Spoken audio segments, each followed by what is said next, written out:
자, 우리가 오늘 시간은 누가복음 19장 41절에서 44절 말씀인데, 일단 한번 읽어볼게요. 가까이 오사 성을 보시고 우시며 이르시되 너도 오늘 평화에 관한 일을 알았더라며 좋을 뻔하였거니와 지금 내 눈에 숨겨졌도다. 날이 이를지라 내 원수들이 토둔을 쌓고 너를 둘러 사면으로 가두고 또 너와 및 그 가운데 있는 내 자식들을 땅에 메어 치며 돌 하나도 돌 위에 남기지 아니하리니 이는 네가 보살핌 받는 날을 알지 못함을 인함이니라 하시더라. 아멘. 오늘 이게 다음 주 설교고 다음 주 설교를 끌어가지고 왔습니다.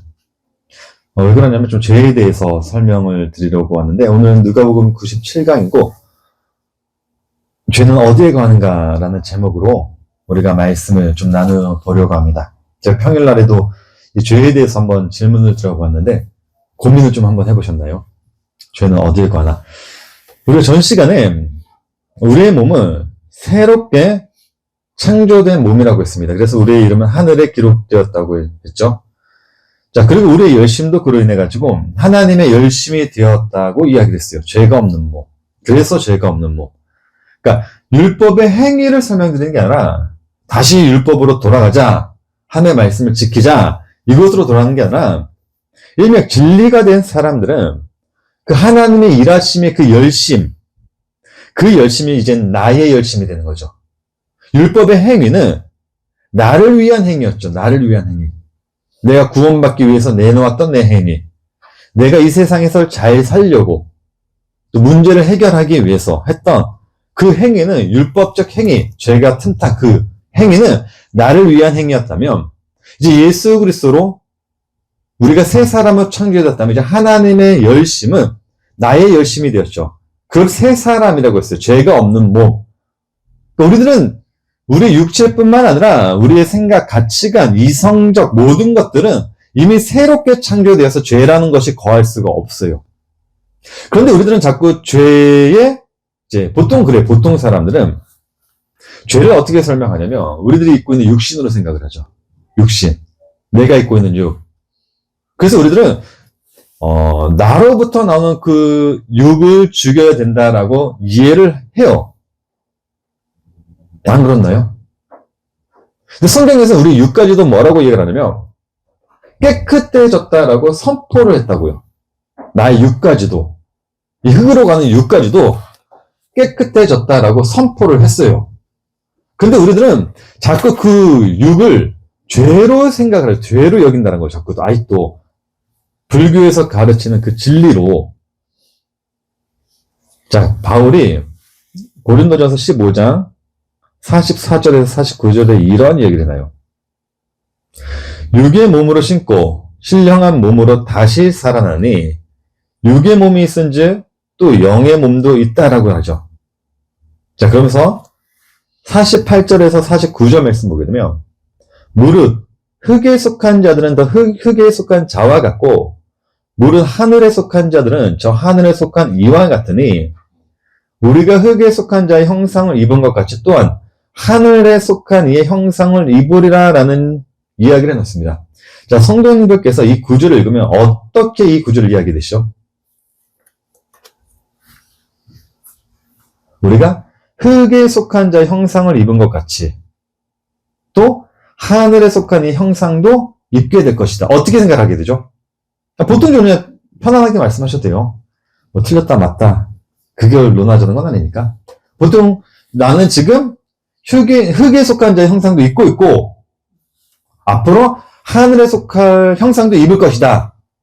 이렇게 이해를 하게 된단 말이죠. 원문을 봐도 이건 마찬가지로 그렇게 되어 있습니다.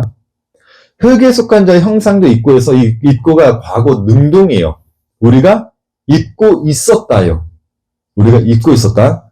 하늘에 속한 이 형상을 입으리다 해서 입다는 미래 능동입니다. 앞으로 입게 될 거다. 그러니까 원문을 보게 되면 이렇게 됐죠. 우리가 흙에 속한 자의 형상을 입었다. 그리고 하늘에 속한 이의 형상도 입을 것이다. 자, 그러다 보니까 우리는 어떻게 된다? 흙에 속한 자의 형상을 어떻게 되냐? 죽여나가야 된다. 근데 그게 뭐라고요? 불교에서 말하는 진리라고요. 바울이 설명하려는 것은 그런 우리가 흙에 속한 자의 형상도 입었고 하늘에 속한 자의 형상도 입었다. 이걸 설명하는 것이 아니라 우리는 이미 하늘에 속한 이 자의 형상도 입었다요. 우리가 흙에 속한 자의 형상을 입고가 과거 능동을 했죠. 과거에 우리는 입었다. 과거에 우리는 입고 있었잖아요. 근데 하늘에 속한 이 형상도 우리는 이제 입을 거다죠. 그래서 골로새에서 보게 된 바울이 또 이걸 이렇게 설명해냅니다. 새 사람을 입었으니 이는 자기를 창조하신 이 형상을 따라 어디까지? 지식에까지 새롭게 하심을 입었다라고요. 지식에까지. 우리 전 인격체가 그냥 새롭게 창조된 하나님의 형상이다. 새로운 피조물이다. 라고 설명을 해낸다고요. 우리가 자꾸 그 속에서 계속 핑계를 대는 거죠. 내 육 때문에 그래, 내가 이렇게 할 수밖에 없는 건 내 육 때문에 그래. 이건 핑계라니까요, 핑계. 바울이 설명하려는 것은 지금 우리가 두 개의 몸을 입고 있어. 그러니까 하나의 몸은 죽여야 돼. 이게 아니에요. 골로새서, 그래서 갈라디아서는 뭐 어떻게까지 이것을 설명해내죠? 그래서 예수의 사람들은 육체와 함께 그 정욕과 탐심을 십자가에 못 박았다고 얘기하잖아요.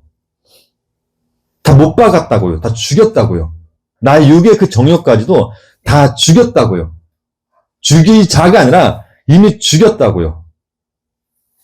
그런데 죄라는 게 틈을 타요. 외부에서. 나에게는 죄가 없어요. 나에게는 죄 자체가 없다고요. 근데 외부에서 틈을 타요. 그래서 바울이 이야기한 게 로마서 7장 말씀인데, 로마서 7장에 대해서 뭐 읽으셨는지 뭐 잘 모르겠지만은 7장 8절의 말씀 보기에는 바울이 이런 얘기를 해요. 그러나 죄가 기회를 타서 계명으로 말미암아 내 속에서 온갖 탐심을 이루었느니 이는 율법이 없으며 죄가 죽은 것입니다. 라고 이야기를 해요. 자, 우리가 보통 로마서 7장도 마찬가지입니다. 로마서 7장을 보게 되면 하나님의 법과 죄의 법을 어떻게 설명하냐면 마음과 육의 관계로 설명을 해요. 7장 읽어보셨을지 모르겠지만은 읽으면 그렇죠. 하나님의 법은 어디에 관다고요? 내 마음에. 죄는 어디에 관다고요? 내 속에. 로마서에 그렇게 되어 있어요. 읽어보시면 하나님의 법은 내 마음에, 죄는 내 속에 관하니라. 그럼 내 속이란 말이 어떤 말이죠? 내 속. 마음은 하나님의 법이 있다면 내 속은 어디죠? 거기는? 똑같지 않아요? 하나님의 법반, 죄의 법반. 이렇게 반반으로 나눠져 있나요? 로마서 7장을 보게 되면요, 마음이라는 단어 자체가 없어요. 카르디아가 헬라어로 마음을 이야기해요. 히브리어 하면 레브라는 단어거든요. 근데 카르디아라는 단어 자체가 안 써 있어요. 그냥 누스라는 단어만 돼 있어요. 이 마음이라는 단어가 누스인데, 누스는 마음을 이야기하는 게 아니라 이성, 사고, 정신을 의미하는 단어예요. 이 단어가 사용된 곳이 보통 딱 두 군절입니다. 로마서 7장에 이 누스가 사용된 곳. 그러니까 마음이라는 단어 자체가 로마서 7장에 두 번 사용이 되는데 두 번 다 카르디아가 사용된 게 아니라 누스가 사용되는데 거기에 바로 여기지예요. 내 지체 속에서 한 다른 법이 내 마음의 법과 싸워. 여기서 마음이 뭐죠? 누스예요. 원문을 찾아보세요, 한번. 제가 나눠드린 로고스 바이블 있죠, 뭐. 그거 보게 되면, 로마서 보게 되면 마음이 누스로 되어 있어요. 자, 25절 말씀 보게 되면, 우리 주 예수 그리스도로 말미암아 하나님께 감사하리로다. 그런즉 내 자신이 마음으로는 하나님의 법을, 육신으로는 죄의 법을 섬기노라 했을 때, 여기 마음도 누스예요. 레브가 아니에요. 카르디 아니에요. 마음 아니에요. 우리가 생각하는 그 마음 아니에요. 이성, 지성, 사고적 능력을 할 수 있는 그것을 말하는 겁니다. 그럼 죄는 어디에 관대요? 육신으로는 죄의 법을 섬긴다고요. 육신. 자, 이거를 23절에서는 내 지체로도 설명했죠. 23절 말씀 보니까 내 마음의 법과 싸워 내 지체 속에 있는 죄의 법. 내 지체. 이걸 육신으로도 설명해내요. 8절과 7절에서도 17절에서 그렇죠. 내 속, 8절에 보게 되니까 내 속에는 온갖 탐심을 이뤘나니 17절 말씀 보니까 이제는 그것을 행하는 자가 아니요 내 속에 과하는 죄는 내 속, 내 육신. 뭐라는 거죠? 죄는 어디에 관다는 거예요, 그러면? 육신이에요, 내 속이에요? 어디에 관한 거죠? 바울이 이렇게 설명한 데는 이유가 있으니까 이게 한글 번역의 한계예요, 한계. 한글 번역의 한계. 우선 결론부터 말씀, 내 속, 내 육식은 그냥 원문을 보게 되면 딱 한 단어로 되어 있어요. 사륵스. 이 단어로만, 이거 좀 더 뒤에 제가 설명드리고. 자, 여기 중요한 건 이겁니다. 가장 중요한 게, 내 속에 거하는 죄라. 17절 말씀 보니까, 이제는 그것을 행하는 죄가 아니요, 내가 아니요, 내 속에 거하는 죄래요. 내 속에 거한다 할 때, 이 내라는 단어, 이 내라는 단어가 에고가 아니에요. 에고는 보통 나를 가르쳐요. 나를 가리킵니다. 에고의 의미, 나는 있다. 나는 스스로 있는 자다. 예수님 말씀하실 때, 그 에고의 의미요. 나는 에임이 스스로 있다. 존재하고 있는 그 상태를 의미해요. 그러니까 에고는 보통 나를 가리켜요. 영어로 하면 I. 이렇게 될 수 있는데, 여기서 나라는, 이 내라는 단어가 어떻게 되냐면, 에모이로 되어 있어요. 에모이는 에고의 역격형이에요. 쉽게 얘기하면, 나를 위하여. 그러니까 나에다가, 나에게, 나를 위하여. 그러면 에고의 역격형이 돼요. 나를 위하여가 이렇게 돼요. 원문대로 해석을 하면 나를 위하여 이렇게 되는데 성경에서 영적 의미로 나를 위한다라는 단어는 어떤 단어로 어떤 의미로 사용되냐면 성경에서 나를 위한 일이 뭐가 있죠? 하나님이 나를 위해서 해주신 일 그게 뭐죠? 나를 위해서 해주신 건 뭐냐면 딱 한쪽적 한마디로 딱 정의하면 예수님이 나에게 오셔서 함께 거하시는 것 그게 하나님이 하시겠다는 나를 위하여요. 그래서 이 에모이, 이 단어는, 그러니까 이 에고가 역격형으로 써서 에모이가 되면 보통은 나를 위하여 나에게 번역이 되지만은 이 의미는 어떤 뜻을 가지고 있냐면 예수님이 내 안에 오셔가지고 나와 함께 하신 그 사건이 돼요. 쉽게 얘기하면 예수님이 하나님의 말씀이 나에게 떨어져서 내 존재 자체가 하나님의 나라가 된 그것을 이야기해요. 그래서 요한복음에 보게 되면 예수님이 이런 말씀하세요. 예수께서 대답하여 이르시되 사람이 나를 사랑하며 내 말을 지키리니 내 아버지께서 그를 사랑할 것이요 우리가 그에게 가서 거처를 그와 함께 하리라 했을 때 이게 바로 에모에 대해서 굉장히 잘 설명해 준다네요. 내가 가서 그에게 가서 그와 함께 뭐 한다고요? 거하겠다고요. 이게 하나님이 나를 위해서 하신다는 에모예요. 나를 위하여 하신다는 일. 자, 중요한 건 이겁니다. 지금부터예요, 이제 중요한 건. 그와 함께 하려는 그 말은 결국 그가 나에게 오셔서 그의 집으로 나를 만들어 버리겠다라는 그 말씀인데 여기서 거처라는 단어 그에게 가서 거처를 그와 함께 하려 할 때 이 거처라는 단어 이 단어는 집에서 살다라는 뜻을 가지고 있어요. 그와 함께 내가 내 집에서 살겠다라는 의미를 가지고 있는데 자 다시 로마서 7장 17절 말씀 보게 되면 바울이 이런 이야기를 해요. 이제는 그것을 행하는 자가 내가 아니요 내 속에 거하는 자니라. 이 거한다라는 역시 집에서 살다라는 뜻이에요. 집에서 살다. 그런데 어디에 산다는 거예요? 내 속. 원문을 보게 되면 이게 사륵스로 돼 있어요. 사륵스.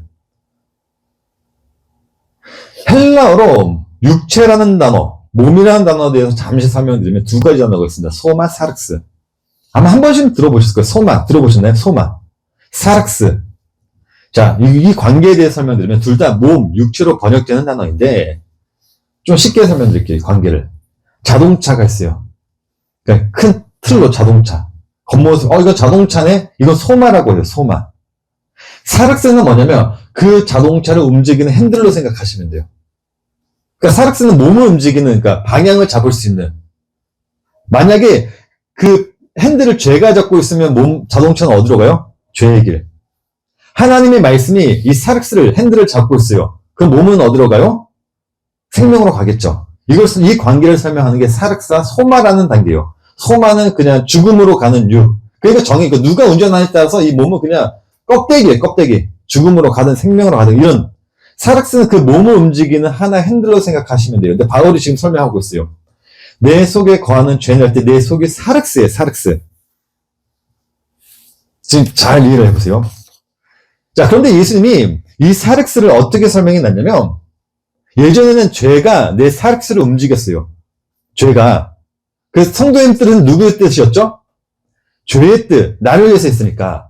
그런데 그 사륵스를 예수님이 어떻게 설명해 놓으신다면, 마태복음 19장 4절에서 6절 말씀 보니까 예수께서 대답하여 이르시되, 사람을 지으신 이가 본래 그들을 남자와 여자로 지으시고, 말씀하시기를, 그러므로 사람이 그 부모를 떠나서 아내에게 합하여 그 둘이 한 몸이 될지라 했을 때, 이 한 몸이 사륵스예요.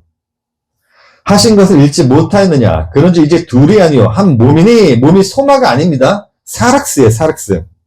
그러므로 하나님이 짝지어 주신 것을 사람이 나누지 못할지는 하신. 자, 예수님이 나에게 찾아오셨어요. 하나님이 집을 만들어 놓으셨습니다. 그러면서 그 사렉스까지 어떻게 하면 한 몸으로 만들어내셨다는 거예요. 그게 성전이에요. 하나님이 만들어내신 성전. 여기까지 정리가 되죠. 자, 근데 그 성전 안에 무엇이 지금 함께 거한다라는 거죠? 죄. 내 속에 죄가 거한다. 육체로는 죄를 짓는다. 이 육체라는 사렉스 안에 지금 죄가 거하는 거예요. 그러니까 하나님이 지으신 이 성전 안에 죄가 지금 거하고 있는 거예요, 지금. 이거 바울이 지금 어떤 것을 설명해내고 있는 거냐면, 에덴 동산으로 설명하고 있는 게 로마서 7장이에요. 로마서 7장, 에덴 동산에 대해서. 그림을 그려주고 있는 거 지금 바울이 로마서 7장에서. 그래서 바울이 다시 11절 말씀, 로마서 7장 11절 말씀 보면 이런 이야기를 해요. 제가 기회를 타서 계명으로 말미암아 나를 속이고 그것으로 나를 죽였느니라 했어요. 여기 기회라는 단어가 헬라어로 아포르메예요. 이건 핑계라는 단어예요. 핑계. 핑계로 번역이 돼요. 그러니까 죄가 핑계를 타서 이렇게 돼요.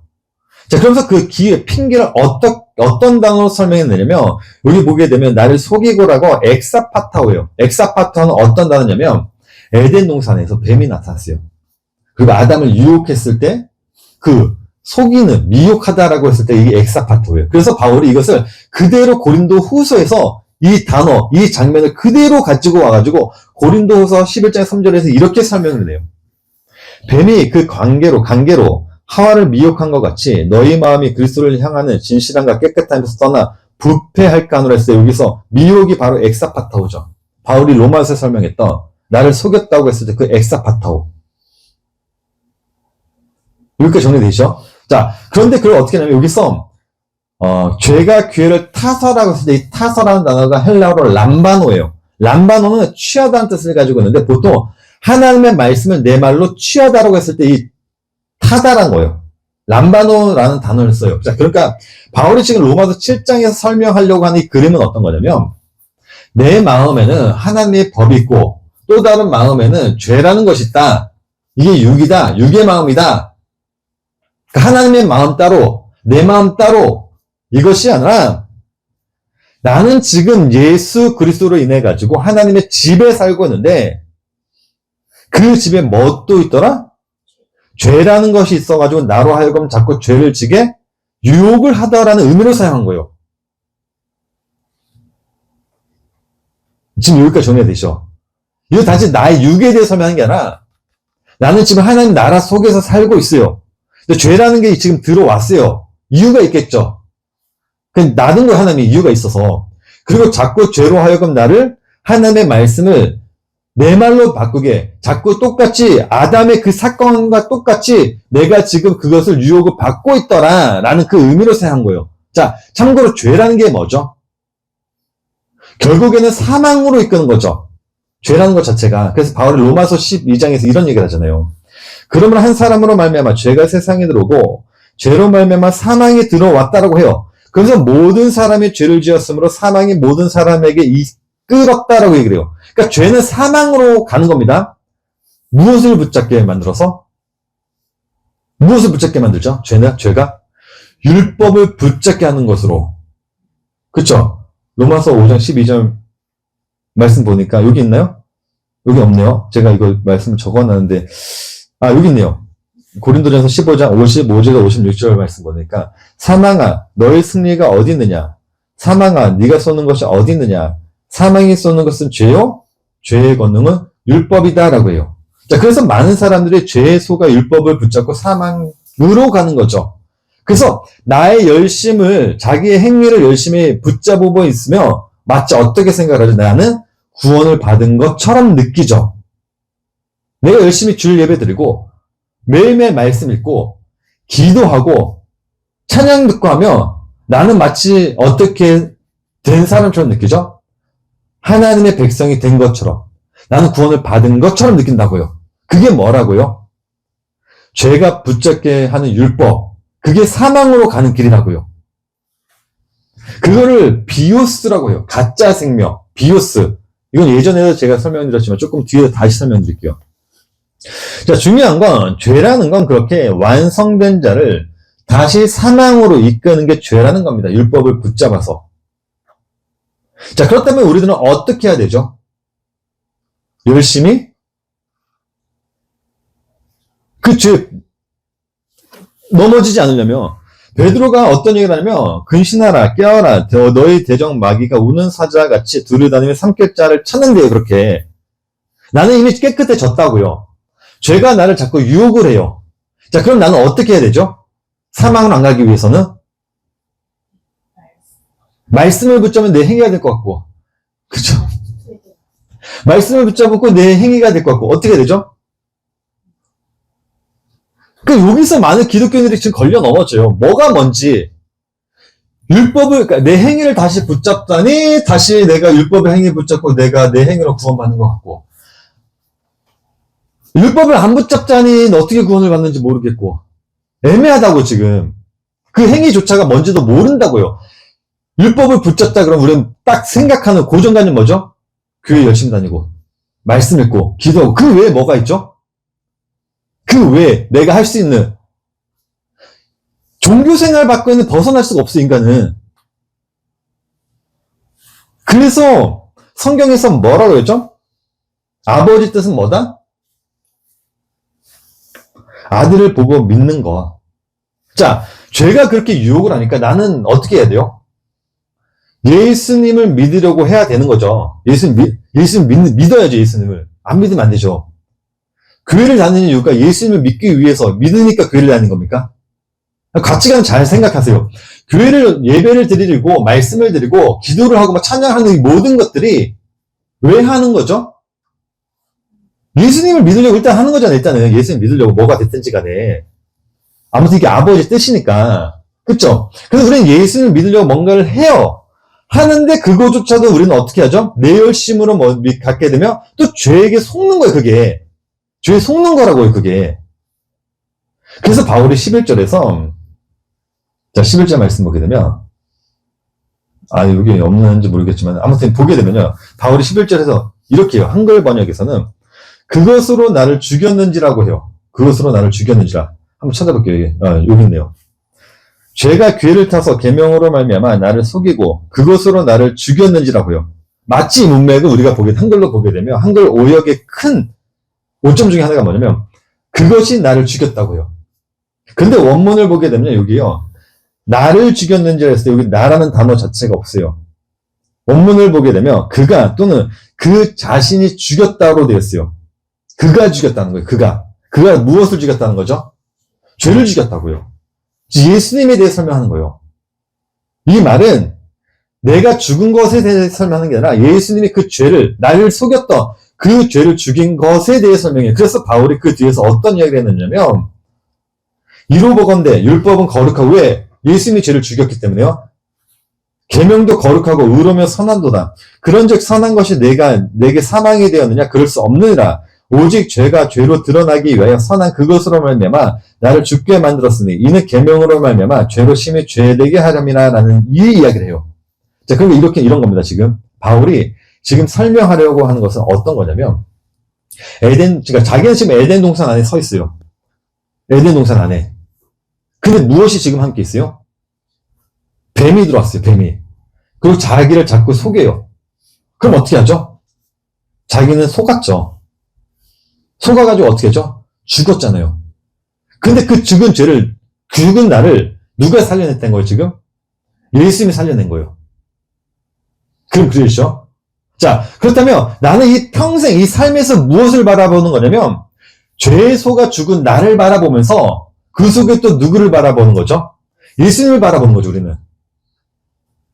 이해가 되십니까? 그러니까 이 에덴 동산에 하나님께서 죄를 나는 그렇게 놔뒀다는 거 일부러 나에게 왜? 너는 죽었고 너를 살리신 예수를 바라보라고. 너를 바라보면 너는 죽은 자 아니까 너 바라보지 말고 누구만을 바라보라고? 예수 그리스도만 바라보라고. 나는 이미 깨끗해졌다고요. 새 몸이라고요.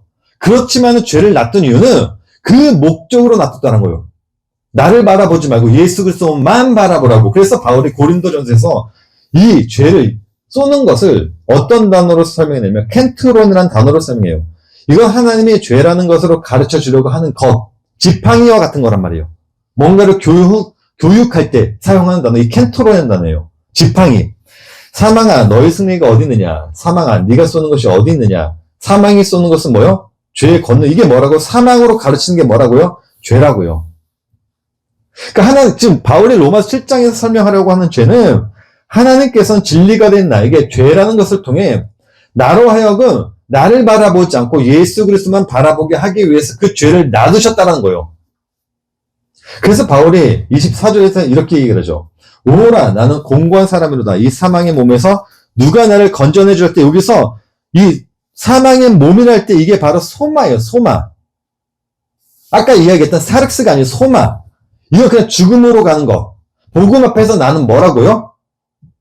시체라고요. 이 소마라는 단어는 이제 시체를 의미해요. 복음 앞에서 나는 뭐라고요? 시체. 왜? 뱀에 속아가지고 나는 먹고 죽었잖아요. 죽은 자니까 시체인 거야, 나는. 시체, 그냥. 그 25절에서 그렇죠?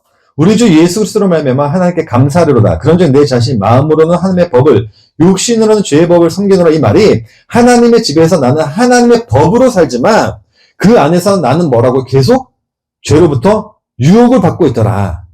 이렇게 간다고요, 지금. 이 사건은 어떤 사건이냐면 지금 내 안에서 일어나고 있지만은 이미 나로부터는 벗어난 일이에요. 정리가 좀 되시나요? 이 죄에 속는다는 말이 지금 내가 속고 있는 겁니까? 아니면 벗어난 일입니까? 벗어났잖아요. 근데 그 사건은 지금 내 안에 또 벌어지고 있어요. 아내는 이거를 참 이해를 못 해가지고 한 30분 동안 이야기를 했는데도 이해를 아직 못 하더라고요. 이 사건, 우리가 뱀에 속아가지고 선악과를 먹고 죽은 사건은 내 안에 일어나고 있어요. 근데 나와는 상관이 없는 일이에요. 시간으로 생각하시면 안 돼요. 시간적 관념, 그걸로 생각하시면 안 돼요. 우리는 늘 먹고 있고, 우리는 늘 죽었지만 나랑은 상관이 없어요. 왜? 내 안에는 예수 그리스도가 있기 때문에, 생명이 있기 때문에, 이미 나는 새 몸이 되었기 때문에. 자, 그렇다면 새 몸물이 되었다. 예수 그리스도 하나님으로 인해서 우리가 새 피조물이 되었다는 말은 무슨 말이냐면 우리는 죄와 상관이 없는 일인 거죠. 단지 우리는 그 죄를 통해서 뭐를 바라보는 거죠. 늘 매일매일 죽은 나를 바라보면서 나를 살리신 죄를 파괴한 그 예수 그리스도를 보면서 살아가는 거예요. 그래서 우리는 성경에 보게 되면 늘 이야기하는 게 뭐냐면 샤마예요. 샤마. 샤마가 어떤 단어겠죠? 들으라. 계속 들으라는 거예요. 어떻게 들으라고요? 믿음은 어디서 난다고요? 들으면서 난다고요. 계속 샤마 얘기하는 게 계속 들으라는 거예요. 왜? 유일하게 제가 설명드렸지만은 신체 구조 중에서 한 번 담으면 나가지 않는 곳이 어디라고요? 귀라고요, 귀. 귀는 한 번 들어가면 나가지 않아요. 입은 들어가면 내뱉고 눈도 반사체로 내보내고 다 내보내는데 땅구멍들도 다 내보내요. 인간에 있는 모든 시체들은 다 내보낸다고요. 근데 유일하게 내보내지 않는 구멍이 귀예요. 제발 좀 들으라고. 샤마. 하나님의 말씀 그렇게 담으라고요. 그래서 성경에서는 귀를 어떻게 설명하냐면 항아리로 설명한다고 했죠. 질그릇으로 설명한다고요. 담는 그릇. 그걸 계속해서 들으라는 거예요. 무엇으로 들으라고요? 예수 그리스도로 들으라고요. 그걸 들은 자들은 죄를 이길 수밖에 없죠. 나는 예전에 먹었고 나는 죽었지만은 그걸 또 먹습니까, 우리는? 안 먹잖아요. 죽은 나를 바라봤으니까. 나는 죽었다고요. 바라봤기 때문에 이제 안 먹어요. 무엇보다도 그 죄를 이기신 생명의 말씀이 내 안에 있어요. 예수 그리스도가 내 안에 나와 함께 거하신다고요. 그래서 그 하나님의 열심인 예수 그리스도의 열심이 누구의 열심이 되는 거죠? 내 열심이 되는 거죠. 내 열심. 여기까지 이해가 되시나요? 죄는 나와 상관이 없어요. 우리 죄를 통해서 죽은 나를 발견하는 거고 예수 그리스도를 바라보는 거예요.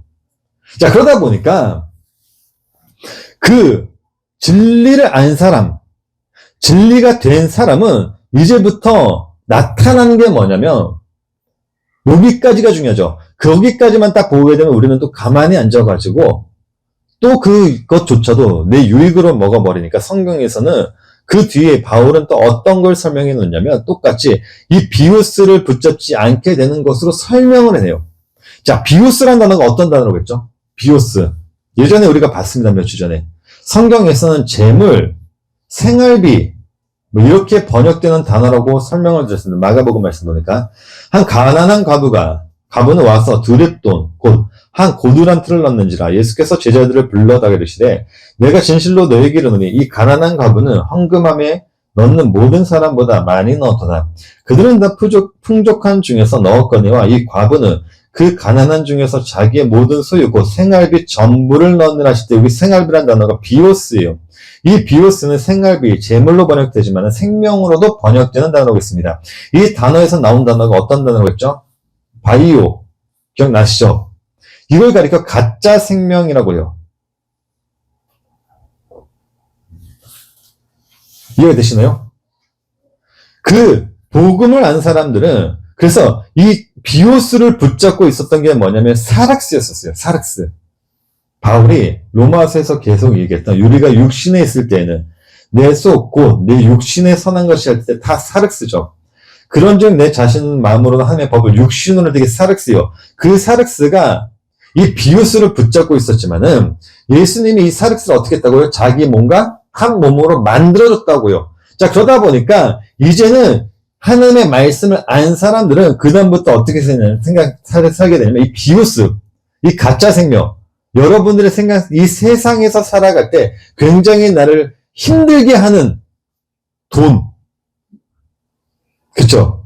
그거를 이제는 붙잡지 않고 살게 되는 거죠. 자, 그래서 일명 진리로 살았다고 하는 그 표범, 모범이라고 하는 구약의 믿음의 선조들의 삶을 봤더니 그들은 무엇을 붙잡지 않았냐면 그 비오스를 붙잡지 않고 살았다라고 성경에서는 그 믿음을 그렇게 정의를 해주고 있죠. 그래서 그들은 믿음으로 나라들을 이기기도 하며 의를 행하기도 하며 약속을 받기도 하며 사자들의 입을 막기도 하며 불의 세력을 멸하기도 하며 칼날을 피하기도 하며 연약한 가운데서 강하게 되기도 하며 전쟁에 용감하게 되어 이방 사람들의 진을 물리치기도 하며 여자들은 자기의 죽은 자들을 부활로 받아들이기도 하며 또 어떤 이들은 더 좋은 부활을 얻고자 하여 심한 고문을 받되 구차히 풀려나기를 원하지 아니하였으며 또 어떤 이들은 조롱과 채찍질 뿐 아니라 결박과 옥에 갇히는 시련도 받았으며 돌로 치는 것과 톱으로 켜는 것과 시험과 칼로 죽임을 당하고 양과 염소의 가죽을 입고 유린하여 궁핍과 환난과 학대를 받았으니 이런 사람은 세상에 감당하지 못하니라고 하는 거예요. 바울도 마찬가지죠. 로마로 갈 때 자기가 죽을 줄 알면서도 가요. 왜? 그가 붙잡고 산 건 이 비오스가 아니기 때문에요. 요한은 그 부분에 대해서 어떻게 설명하고 있죠? 이 세상에 있는 것들을 사랑하지 말라. 누구든지 세상을 사랑하며 아버지의 사랑이 그 안에 있지 아니하니 분명히 말하고 있죠. 세상을 사랑하며 아버지의 사랑이 그 안에 없다라고 밝혀주고 있어요. 이는 세상에 있는 모든 것이 육신의 정욕과 안목의 정욕과 이생의 자랑이니 다 전부 다 뭐예요? 비오스에서 나온 것들이 육신의 정욕, 안목, 정욕 이런 것들이란 거예요. 이건 다 아버지께로부터 온 것이 아니고 세상으로부터 온 것이다 라고 설명을 해낸다고요. 나를 붙잡고 사는 거. 그러니까 이런 거예요. 새 사람으로 된 그 생명의 말씀을 아는 사람들은요, 이 땅에서 나를 위해서 살지 않아요. 쉽게 말하면 돈을 위해서 살지 않는다는 거예요. 돈을 위해서. 그렇게 하나님의 말씀 안에서 사는 삶을 가리켜 성경에선 평강의 삶이라고요. 평강이란 예수님이 주신 그 말로 하나님과 원수된 죽은 나를 발견하는 걸 가리켜 평강이라고 해요. 그 평강을 아니까 가짜 생명을 붙잡지 않게 되는 거죠. 가짜 생명을. 이게 또 잘못 오해하면 우리 옛날 초대교회 그런 사람들처럼 사람이 없는 사막으로 가야 되나 이렇게 생각하시는데 그렇게 생각하시면 안 돼요. 불교인들이 얘기한 것처럼 산으로 가야 되나 이렇게. 자, 중요한 건 이 말씀의 핵심은 뭐냐면 하나님의 말씀을 내 말로 바꾸지 않는다라는 거예요. 하나님의 말씀 내 말로 바꾸지 않는다. 죄는 자꾸 그 말을 핑계거리로 만들어준다는 거죠. 자, 중요한 건 오늘 본문을 봤더니 예루살렘 성은요 이걸 알지 못했다라고 가르쳐주고 있습니다.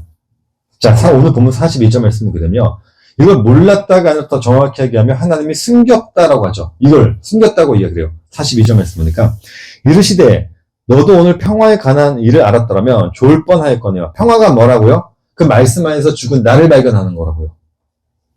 뭐 다음 주 다시 한번 설명드리겠지만 이 부분에서.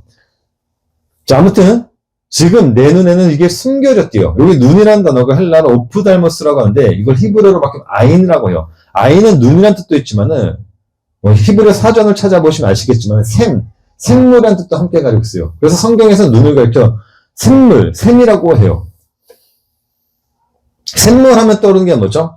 하나님의 말씀, 그 에메트, 진리가 흐른다라고도 설명을 한다고 했죠. 그러니까 눈은 뭐냐면 이 세상에 우리가 달고 있는 눈은 하나님이 설명하려고 하는 그 진리를 바라보는 걸 눈이라고 해요.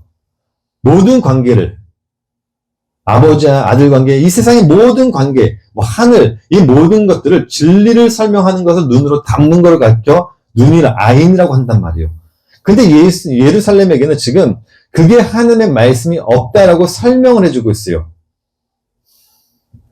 더 쉽게 얘기하면 하나님이 설명하려 하는 것들을 전부 다 무엇으로 바라보고 있더라? 내 진리로, 인간의 진리로 바라보고 있더라. 인간의 말로 바꿔보고 있다라고 설명을 해준다고요. 예레미야 보게 되면 하나님이 이스라엘에게 두 가지 악에 대해서 설명을 해주는데 그걸 전부 다 인간들이 하나님의 말씀을 자기들의 말로 바꾼 것으로 설명을 해줘요. 자, 예레미야 말씀 보니까 내 백성이 두 가지 악을 행하였나니 곧 그들이 생수의 근원되는 나를 버린 것과 스스로 웅덩이를 판 것인데 그것은 그 물을 가두지 못할 터진 웅덩이들이라고 설명해 줍니다. 첫 번째 악이 뭐죠? 생수의 근원인 나를 버린 것. 진리를 설명하는 하나님을 버렸다는 것. 두 번째 악. 너희 스스로 웅덩이를 팠다. 즉, 그 말을 하나님이 설명하려고 하는 말을 어떻게 했다고요? 너희들의 말로 바꿨다. 이게 아버지가 설명해 주고 있는 이스라엘의 죄라는 거예요. 자, 17절 말씀 보니까 그래서 이런 말씀을 하시죠. 내 하나님 여호와가 너를 길로 인도할 때 네가 그를 떠남으로 이를 자취함이 아니냐 숨겼다라는 거예요. 자, 우리가 이게 저번 주 목요일날 봤죠. 잠언에서 봤다 이 말씀이에요. 내가 불렀으나 너희가 듣기 싫어하였고 내가 손을 폈으나 돌아보는 자가 없었고 도리어 나의 모든 교훈을 멸시하며 나의 책망을 받지 아니하였은즉 너희가 재앙을 만날 때 내가 비웃을 것이며 너에게 두려움이 임할 때 내가 비웃으리라. 너희의 두려움이 광풍같이 임하겠고 너희의 재앙이 폭풍같이 되겠고 너희에게 근심과 슬픔이 임하리니 그때 너희가 나를 부르리라. 그래도 내가 대답하지 아니하겠고 부지런히 나를 찾으리라. 그래도 나를 만나지 못하리라. 라고 해요. 왜 그렇죠? 이유가 뭐라고 했죠? 하나님이 그들에게 기근을 베풀었기 때문에. 기근이 어떠한 말씀을 했죠? 그들에게 하나님의 말씀을 주지 않았다고요. 왜? 예수가 오시기 전이니까. 자, 그래서 아모스에서 이렇게 설명이 냈죠. 주 여호와의 말씀이니라. 보라, 날이 이를지라. 내가 기근을 땅에 보내리니 양식이 없어 주림이 아니며 물이 없어 가람이 아니요 여호와의 말씀을 듣지 못한 기갈이라. 사람이 이 바다에서 저 바다까지 북쪽에서 동쪽까지 비틀거리며 여호와의 말씀을 구하려고 돌아다녀도 얻지 못한다라고 한다고요. 이거는 그러니까 이 복음은 누구만 들을 수 있냐면 하나님이 허락하신 자에게만 들리는 거고 그들 눈에만 보이는 거예요. 세상 사람들에게 안 보인다고요. 이 말이 무슨 말인지도 모르고. 그런데 그것은 하나님이 지금 이스라엘 백성들에게는 가렸다고요. 숨기셨다고 해요. 그런데 그것을 보고 예수님 뭐라고 말씀하시냐면 그 예루살렘 성은 평화에 관한 일을 몰랐다고 하는데 예수님이 그것을 바라보면 뭐라고 하시죠? 가까이 오사 성을 바라보시며 우셨다라고 해요. 그렇다면 이 울음은 어떤 울음일까요? 이스라엘 백성에 대한 그 안타까움에 대한 울음일까요? 우선 성경에서 예루살렘은 예수님의 성전, 그의 육신을 설명하는, 상징하는 성으로도 등장을 해요. 그래서 이 울음은 예수님의 죽음을 앞둔 울음이기도 하죠. 그래서 예수님이 그 뒤에 말씀 보게 되면 이런 이야기를 해요. 날이 이를지라 내 원수들이 토둔을 쌓고 너를 둘러 사면으로 가두고 또 너와 및 그 가운데 있는 내 자식들을 땅에 메어치며 돌 하나도 돌 위에 남기지 아니하리니 이는 네가 볼살핌 받는 날을 알지 못함을 인함이니라 하시느라 해요. 이 말은 예루살렘 성전의 파괴에 대해 설명해 주는 말씀이죠. 그리고 이 말씀은 실제로 AD 70년 로마 장군 티투스에 의해 가지고 성취가 됩니다. 이렇게 예루살렘 성은 이제 무너지게 되었는데 곧 그것을 바라보셨다는 건 뭐냐면 자기의 죽음을 바라본 죽음이기도 하다는 거죠. 그래서 성경을 보게 되면 예수님이 우셨다고 하는 구절이 딱 두 구절 나와요. 오늘 본문 예루살렘 성에, 그러니까 죽으러 가실 때 그 입구에서 예루살렘 성을 바라보시며 우신 것. 또 한 장면 어디에 나오죠? 나사로가 죽은 걸 바라봤을 때. 그때 또 한번 오신다고요. 요한복음 말씀 보니까. 이르시되 그를 어디 두었느냐? 이르되 주여 와서 보소서 하니 예수께서 눈물을 흘리시더라. 자, 나사로의 사건은 어떤 사건입니까? 예수님의 죽음을 설명하고 있는 사건이죠. 그 부활에 대해 설명해 주는 그 장면이란 말이에요. 자, 그렇다면 예루살렘 성을 바라보고 우셨다는 것은 곧 뭐냐면 자기의 죽음을 애도한 울음이란 거죠. 그래서 성경에서 예수님이 자기의 죽음을 애도했다? 그건 이상하잖아요. 자, 그러니까 이 장면은 어떤 장면이냐면 예수님이 아버지에게 구원을 구한 그 애도의 울음이란 거예요. 그래서 히브리 기자는 이 장면을 이렇게 설명을 해놓습니다. 그는 육체에 계실 때 자기를 죽음에서 능히 구원하실 이에게 심한 통곡과 눈물로 간구와 소원을 올렸다라고 해요. 그 기도가 누구의 기도이기도 하다고요? 나의 기도이기도 하다고요. 왜? 그 예루살렘 성은 나이기 때문에 이스라엘을 상징하는 게 예루살렘 성이란 말이에요. 그래서 구약에 보게 되면 하나님이 이스라엘을 부를 때 어떻게 부르냐면 예루살렘아 예루살렘아 예루살렘이라고 이렇게 부르세요. 자, 그러니까 예수님이 이 예루살렘 성을 바라보시면서 우셨다라고 하는 그 울음은 곧 나의 울음이기도 한 거고 그 말씀이 나에게 있으면 아버지에 대한 나의 구원을 향한 그 애도의 그 구원이기도 하다는 거죠. 그게 바로 연합이란 거예요. 연합. 그 말씀 안에 있다는 건 뭐냐면 우리는 늘 죽은 나를 바라봐요. 바울이 이야기한 것처럼.